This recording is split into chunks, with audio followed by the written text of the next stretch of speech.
Entonces, para empezar, tenemos que la idoneidad didáctica se define como las propuestas de instrucción apropiadas para orientar los procesos de enseñanza y aprendizaje, pero también se puede ver como el grado en que un proceso de instrucción reúne ciertas características que lo permiten calificarlas como óptimos o adecuados para la enseñanza y su aprendizaje.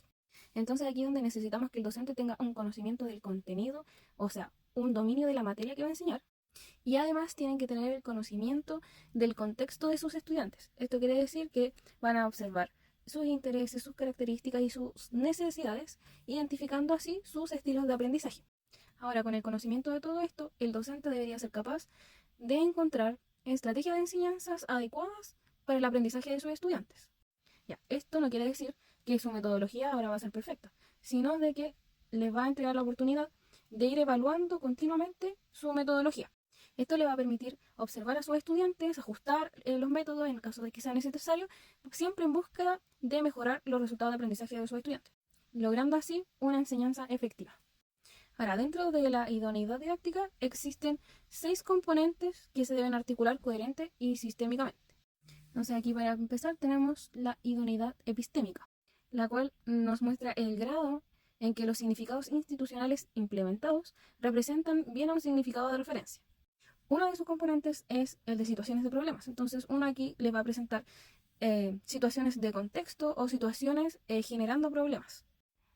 Por otro lado, para el lenguaje podríamos presentar situaciones donde ellos tengan que interpretar expresiones matemáticas, por ejemplo, en relaciones y relacionando objetos con situaciones matemáticas, así como lo veíamos con lo del soporte.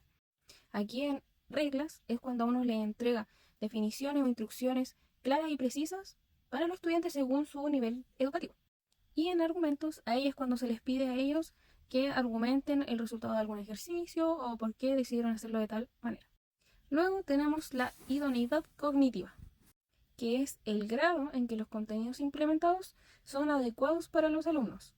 Entonces aquí para su primer componente se necesita que los estudiantes tengan conocimientos previos necesarios para el estudio del tema que van a abordar.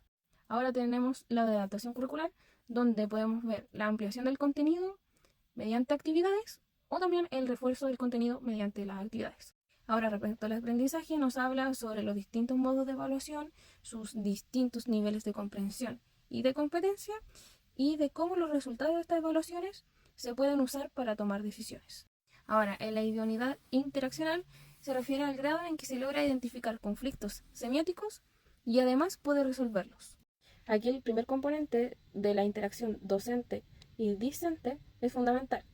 Aquí se busca que el docente sea claro, organizado con sus clases, que reconozca y resuelva los conflictos de los estudiantes, entregando respuestas claras y concisas, y esto también lo puede hacer mediante recursos argumentativos.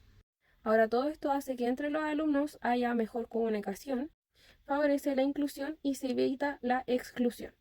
Aquí en la autonomía es donde uno le entrega la responsabilidad de estudio a los alumnos, donde eso les sirve para investigar, razonar, hacer conexiones, resolver problemas y comunicarlos tal vez con su profesor o comunicarlo tanto con sus compañeros. Y aquí, gracias a todo esto, el docente puede observar el proceso de sus alumnos, llevando así una evaluación formativa. Luego tenemos la idoneidad mediacional, que es el grado de disponibilidad y adecuación de los recursos materiales necesarios para el proceso de enseñanza-aprendizaje. Para el primer componente se espera que se utilicen materiales manipulativos, informativos, ya sean calculadoras, computadores, y que estos los pueden usar en situaciones de su vida cotidiana, con modelos concretos o visualización. Pero aquí es donde necesitamos el contexto de los números y las condiciones del aula para ver si todo esto se puede llegar a desarrollar. Además, esto depende del tiempo, dado que para estas actividades siempre se requiere más de tiempo para abordar el contenido esperado. Luego tenemos la idoneidad afectiva, que es el grado de interés y motivación de los estudiantes. Aquí es donde se busca que las tareas, las actividades tengan un tema de interés para los estudiantes. Aquí tenemos que promover la participación en las actividades, la responsabilidad, promover el autoestima, y esto serviría también para el componente de las emociones. Y finalmente tenemos la idoneidad ecológica, Y aquí es el grado de acción formativa para aprender matemáticas que resulta adecuado en el entorno en que se utiliza. Respecto a la adaptación del currículum, es donde se tiene que cumplir que los contenidos, su implementación y las evaluaciones estén basadas a las bases curriculares. La innovación tiene que estar basada en la investigación y en la práctica reflexiva. Luego tenemos la conexión con otros contenidos, que estos pueden ser disciplinares o intradisciplinares. Ahora, respecto a la educación de valores, tenemos que observar la formación de valores democráticos y en el pensamiento crítico. Mi nombre es Paola Quintana y esta fue mi presentación sobre la idoneidad didáctica.